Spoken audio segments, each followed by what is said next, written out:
Bienvenue à Capharnaüm, une émission culturelle réalisée par les étudiants du Cégep du Vieux-Montréal. On a vraiment une émission chargée aujourd'hui, alors on se retrouve après le Vox Pop.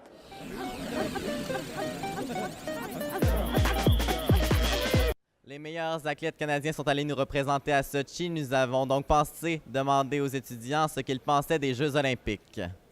Donc, qu'est-ce que tu penses des Jeux olympiques? En fait, moi, je suis contre les Jeux olympiques, surtout à Sochi cette année, parce que, justement, ils ont détruit des habitations des gens, puis ils les ont déportés, j'ai pas d'autres mots, là, malgré le fait qu'ils habitaient là et tout, pour justement construire le site. Ils gaspillent vraiment beaucoup d'eau pour faire de la neige, puis c'est ça, je suis pas d'accord. Voilà. Les problèmes qu'il y a à Sochi sont vraiment drôles. Tu vois, par exemple, une cuvette avec, genre, 3 places en avant, comme s'il y avait des spectateurs. C'est une belle occasion de démontrer une collaboration entre les pays pour organiser une belle compétition sportive. Ouais. Ben, bonne question. En fait, quand j'ai même pas le COP chez nous, donc j'ai pas pu voir les Jeux olympiques. Mais à ce qui paraît, ça crée beaucoup de débats jusqu'à date dans ce qui est la loi sur l'homosexualité là-bas en Russie. Donc, j'attends juste d'avoir le COP chez nous pour voir ça, puis voir ça en replay. C'est une bonne chose, c'est vraiment cool. Puis c'est le fun. Honnêtement, j'ai aucun intérêt envers ça. Peut-être quand le Canada gagne, je suis un peu contente. Mais sinon, l'endroit des Jeux olympiques, puis tout ce que ça a amené, ça a fait... Ils ont complètement exclu les habitants pour construire les trucs des Olympiques puis tout ça, puis j'ai pas aimé ça, non. J'ai pas vraiment d'intérêt envers les Olympiques. Qu'est-ce que tu penses des compétitions puis de ces trucs-là? Est-ce que tu regardes ça, les Jeux olympiques, toi? Bien, ça dépend des sports, là. Il y en a qui sont plus intéressants que d'autres. Ben moi, j'écoute pas ça, honnêtement, je suis vraiment pas. Mais j'en entends beaucoup parler, puis je trouve que c'est une bonne chose quand même, les jeux. Puis qu'est-ce que vous pensez que ça allait coûter 50 milliards pour les Jeux olympiques à Sochi? Est-ce que vous pensez que ça vaut la peine? Non. Non. Non. Non. Ça peut... C'est de l'argent, c'est beaucoup d'argent, là. Ça peut aller un peu ailleurs aussi, là. Puis il y a plus de personnes dans le besoin que pour les Jeux olympiques, là, personnellement, là. C'est bien d'une certaine façon parce que c'est un truc sportif, ça rassemble tout le monde. Sauf qu'en même temps, je pense qu'il y a des priorités meilleures que ça. Re-bienvenue à Capharnaüm.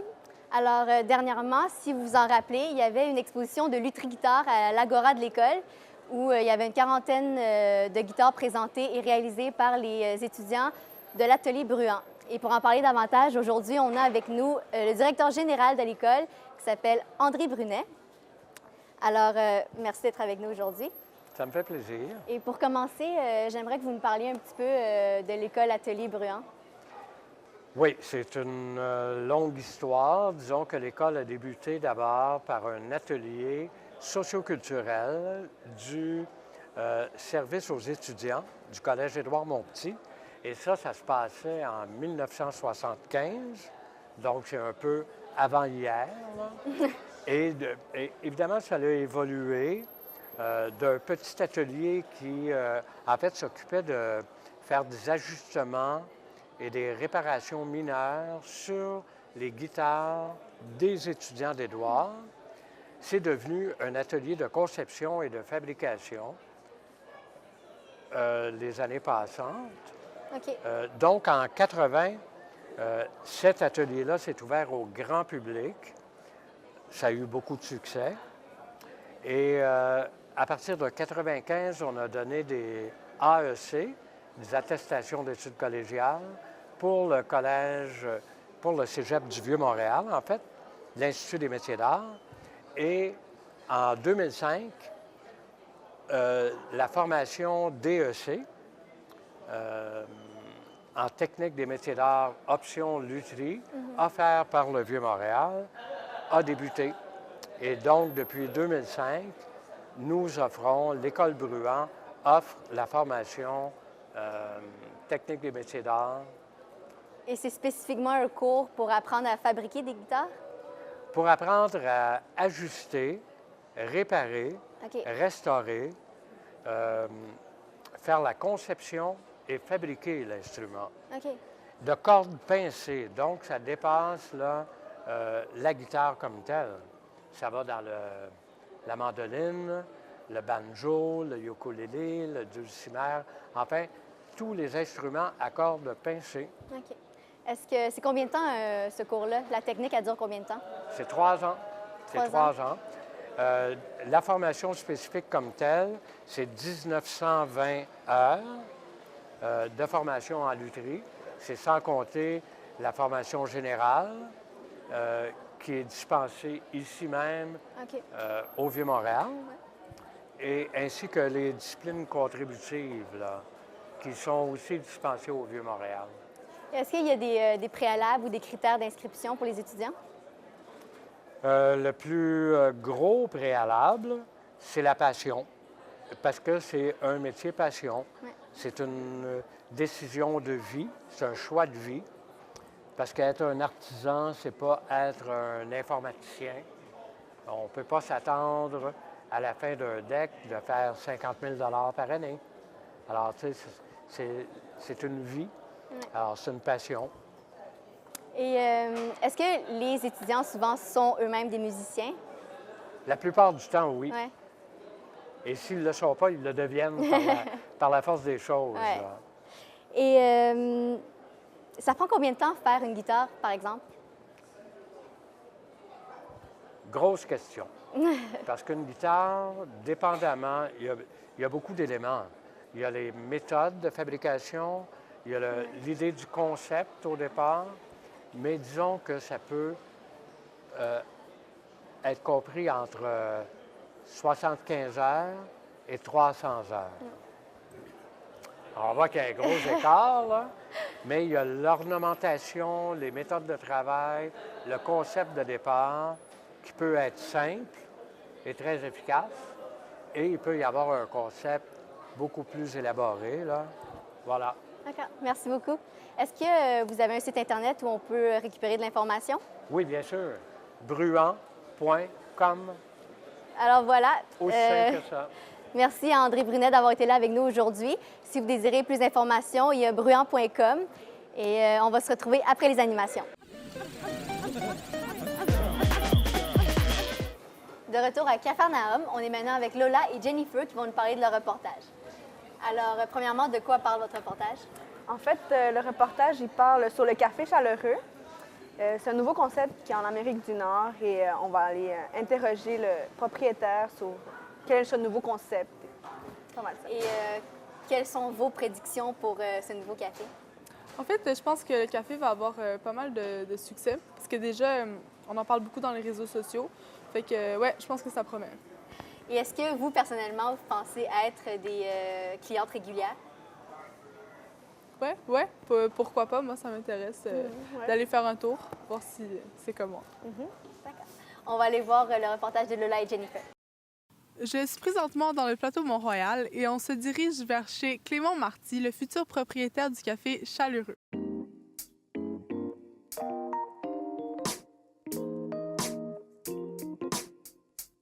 Donc le café Chaleureux, c'est un 4 cafés. Un 4 cafés, dans le fond, c'est un salon de thé qui a la particularité d'héberger une dizaine de chats.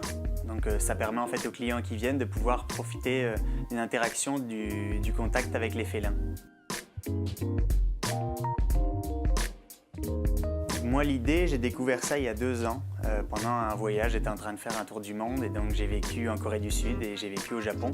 Et pendant ces voyages, j'ai fréquenté des 4 cafés. Il faut savoir qu'à Séoul ou à Tokyo au Japon, on compte plus d'une 50aine de 4 cafés rien que pour la ville. Quand je suis revenu après à Montréal, je me suis retrouvé dans un appartement comme là qui ne m'autorisait pas à avoir des animaux. Donc on est de plus en plus de personnes qui sont dans cette condition-là, qui ne peuvent pas avoir un animal, qui ne peuvent pas lui apporter une belle qualité de vie pour les 10-15 ans qu'il a à vivre. Le but du 4 café, dans le fond, c'est d'offrir la possibilité aux gens de pouvoir passer du temps de qualité avec des chats. Ce qui fait qu'en fait, avec cet endroit-là, on aurait un lieu social en centre-ville adapté où toutes les personnes qui aiment les animaux pourraient se retrouver, que ça soit seul ou avec des amis. Au Québec, en fait, il y a un gros problème autour de la condition animale. On note qu'il y a plus de 500 000 abandons par an. On le sait, on regarde les refuges, les SPCA qui sont débordés. Tous les chats qu'on va prendre au Café Chaleureux, ils vont tous provenir de refuges et de SPCA de Montréal et des environs. Et enfin, il y a vraiment quelque chose à faire en ce moment pour améliorer la condition animale et je pense vraiment qu'un 4 café, ça peut répondre à ce gros problème.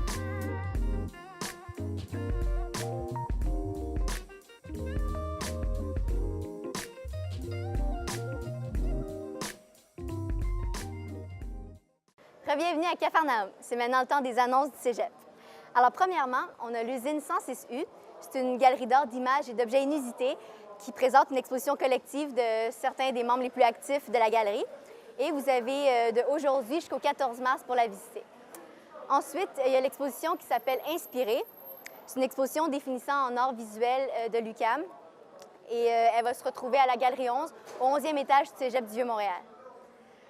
Et finalement, il va y avoir la finale régionale du Cégep en spectacle qui va se trouver ici même au Cégep du Vieux-Montréal.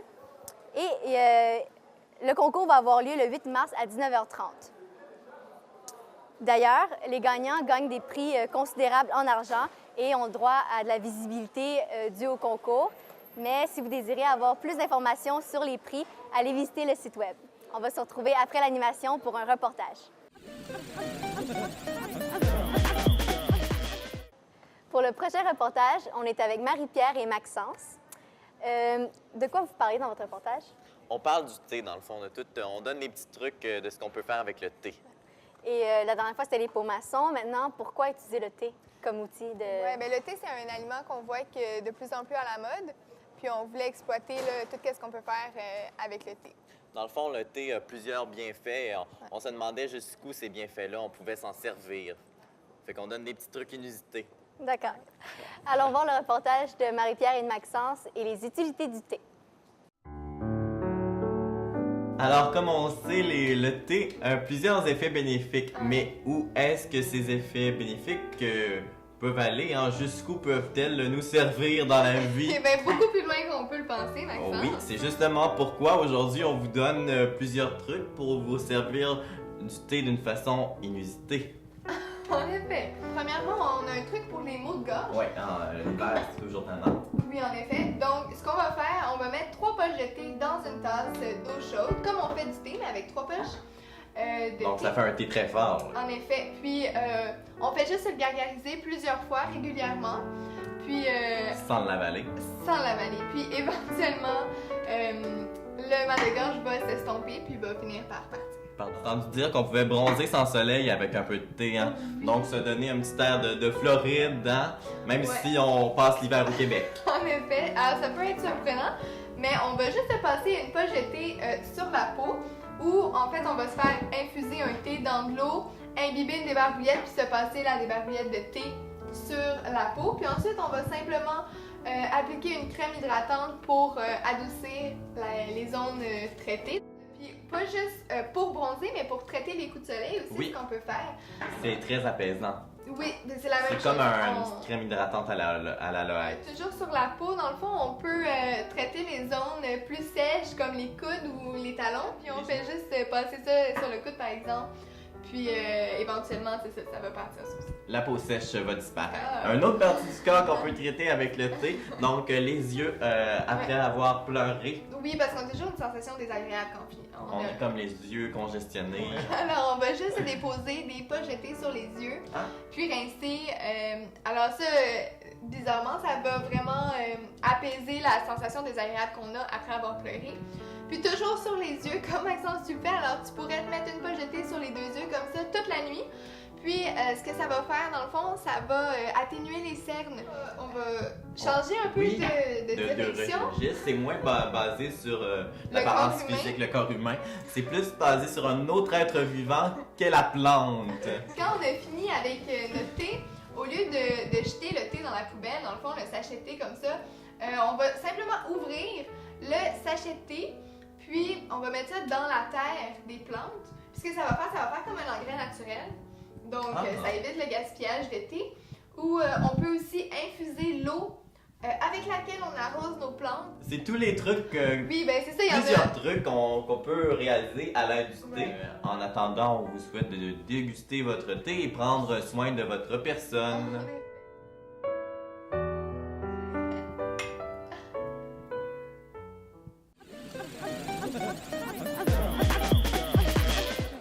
Bienvenue à Capharnaüm. On va maintenant parler d'un événement local. Le Cégep en spectacle, c'est un grand concours qui permet de promouvoir la langue, promouvoir les arts de la scène et ça donne l'opportunité aux étudiants de vivre l'expérience de la scène avec leur art. Alors, on a ici avec nous les gagnants de la finale locale. On a Charlie, Laurence et Anthony du groupe Léa. Bonjour. Bonjour. Alors, premièrement, j'aimerais savoir comment vous vous êtes rencontrés et comment votre groupe s'est formé. Eh bien, on s'est rencontrés au secondaire, puis on se connaissait, mais on ne faisait pas vraiment de musique ensemble. Mais comme on voulait s'inscrire à Cégep en spectacle, on a décidé de se mettre ensemble et faire une chanson. Et le nom Léa, ça vient d'où pour votre groupe? C'est un nom d'une amie qu'on a tout en commun. Elle est encore au secondaire, mais elle aurait participé avec nous si elle avait eu l'âge, ce qui n'est pas le cas. Puis on trouve ça vraiment drôle parce que ça la met un peu mal à l'aise qu'on s'appelle Léa, fait qu'on joue là-dessus. Et oui, au concours, vous avez interprété la chanson Les Cousus, une chanson écrite par Anthony. Alors, j'aimerais que vous parliez un peu de la chanson puis de l'inspiration. Bien, en fait, la chanson est un peu triste à la base. Ça parle d'un couple qui sont ensemble juste pour survivre un peu, si on veut, par peur d'être seul. Puis, en fait, je sais pas vraiment pourquoi j'ai écrit la chanson là-dessus. Ça me concerne pas vraiment, mais ça m'inspirait, là. Puis je dirais mes inspirations, un peu Patrick Watson, Louis-Jean Cormier. Fait que, oui, pas mal ça. Un peu mélancolique. Exactement. Et comment est-ce que vous avez vécu votre expérience du Cégep en spectacle? C'était vraiment le fun. Ouais? Ouais, vraiment. Ben, on s'entend qu'on ne s'attendait vraiment pas à gagner. Là. Comme vraiment, vraiment pas. On pensait pas qu'on allait être pris aux auditions, en fait. Ouais, c'est ça. Ouais, fait que c'est ça, on est rentré là vraiment en se disant, ben c'est le fun, on a une expérience de la scène. Vraiment pas d'attente. C'est vrai, là. Ouais, c'est vrai. Je vous crois. C'est pas de la fausse modestie, là. On voulait... Ah ouais, c'est ça. Ouais. Non, mais ça a été vraiment une belle surprise, puis je pense qu'on l'apprécie encore plus. Ouais. On n'avait pas d'attente. Et est-ce que qu'est-ce que vous croyez que ce concours-là et avoir gagné, qu'est-ce que ça vous apporte en tant que musicien maintenant? Bien, en partant, je pense de la confiance, parce qu'au début, je pense que c'est un peu ça qui nous manquait. On était un peu insécure Puis justement, on pensait même pas qu'on allait être pris aux auditions. Ça prouve qu'on n'avait pas vraiment de confiance. Puis surtout, on part de rien. Ben, en fait, il part de rien. C'est lui qui a composé. Ben, on se base sur rien, comme on peut pas vraiment savoir. Mais là, vu qu'on s'est fait dire que c'était pas pire. Ouais, c'est ça. Ben, c'était pas pire, je pense, honnêtement. Ouais, non, mais là, quand on va faire la régionale, on va rentrer sur scène un peu plus confiant. C'est ça. On va être plus à l'aise. On va avoir plus de fun, je pense. Ouais, c'est vrai. Merci beaucoup et bonne chance pour la finale régionale. Merci. Vous êtes bons, lâchez pas.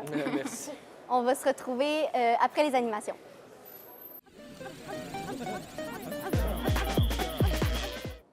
De retour à Capharnaüm, on se trouve maintenant avec Gaëlle et Ariane qui vont nous parler de leur reportage au sujet de la radio étudiante. Alors, c'est quoi l'intérêt de parler de la radio étudiante? Bien, principalement de mettre en valeur le travail des étudiants à l'école. Et c'est quoi le nom de la radio? C'est Radioactive. Est-ce que tu sais pourquoi ils ont choisi ce nom-là? Ben, juste parce que la radio est active, puis c'est aussi un jeu de mots avec radioactive. C'est cool. Ouais. Qu'est-ce que vous pensez personnellement de la radio en tant qu'auditeur? Moi, j'aime vraiment beaucoup la radio étudiante de l'école. Elle est diffusée toujours à l'Exode, le café du Cégep du Vieux-Montréal. Puis c'est vraiment fun parce qu'ils ont une très, très grande diversité d'émissions et de musique qui est diffusée. Donc, c'est super le fun. Il y a toujours de l'ambiance. Puis c'est ça. Cool. Allons voir le reportage des filles sur la radio de l'école. En ce moment, les émissions durent 45 minutes. Il y a environ 25 émissions. Les heures les plus intéressantes pour diffuser à l'Exode, dans le café, ça serait entre 10 et 4. En ce moment, la majorité des gens qui s'inscrivent à la radio, c'est plus pour faire une émission musicale. Ça serait cool. Moi, je serais content que des gens viennent qui disent hey, j'aimerais ça avoir une émission un peu plus politisée où je parle d'enjeux politiques. Alors, dans le fond, je traîne tout le temps à l'Exode parce que j'aime bien cet endroit-là, puis je l'entendais. Il y avait un de mes meilleurs amis, Eddie, qui faisait une émission de radio sur le métal progressif. Puis je trouvais ça le fun qu'on puisse avoir la liberté de mettre qu'est-ce qu'on voulait. Moi, c'est Radio Guérilla. C'est une émission engagée. C'est ça. Dans le fond, nous, on va de plusieurs styles. On peut passer de I Am à Bob Dylan, tant que les textes sont engagés. Puis j'ai eu 2 émissions de radio à date. J'en ai eu une qui s'appelle Radio du Monde. On mettait de la musique de partout, on essayait de faire connaître des artistes émergents. Puis une seconde émission qui s'est appelée La Quétainerie. Donc dans cette émission-là, on a remémoré des vieux classiques québécois, français. Là maintenant, j'ai une émission qui s'appelle Charabia avec Laurie Guénette. Puis dans cette émission-là, on veut faire connaître des artistes émergents d'ici. Puis également pouvoir nous exprimer, partager des citations qui peuvent faire du bien à des gens dans l'Exode. Ben, j'ai une grande passion pour la musique, je la collectionne beaucoup. J'écoute beaucoup de musique, surtout pour les textes, donc c'est pour ça que j'ai été dans un style de musique engagée. Ça fait que j'ai pas eu beaucoup d'expérience, j'en ai fait un petit peu au secondaire, mais c'est vraiment facile. Là. C'est vraiment de partager la musique qu'on aime. Je l'ai fait avec un de mes amis, Simon. Lui, il est vraiment particulier dans le punk, c'est pour ça que nous, on a toutes nos forces, fait on se complète bien. Aujourd'hui, on a commencé avec une journée punk. Dans le fond, on a passé de Mise en demeure à Verrurier Noir, à NoFX. Mais on s'est fait écourter, mais on a passé quand même, on essaie d'avoir une variété, même si c'est un style particulier. Au début de la session prochaine d'automne, dans le fond, il va y avoir un kiosque, puis il va y avoir comme 2-3 semaines pour s'inscrire, puis d'avoir un concept d'émission, avoir une idée, pas juste comme arriver, j'ai le goût de faire une émission, puis c'est tout, là. Juste que j'ai le goût de faire une émission qui parle de ça, ou qui, c'est juste avoir une idée, là.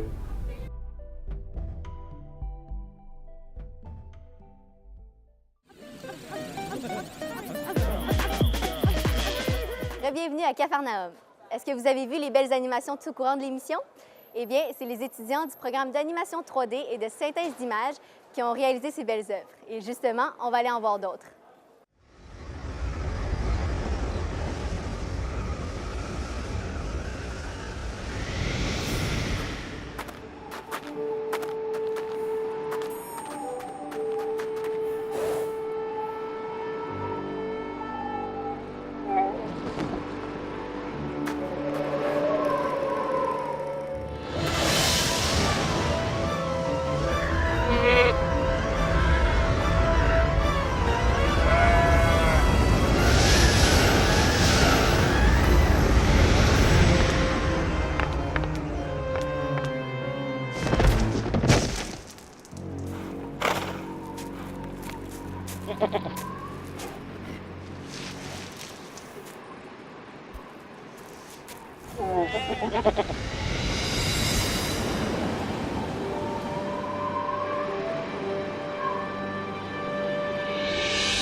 C'est déjà la fin de l'émission. Merci d'avoir été des nôtres aujourd'hui à Capharnaüm. Si vous désirez avoir plus d'informations, le site web va être affiché au bas de l'écran. À la prochaine!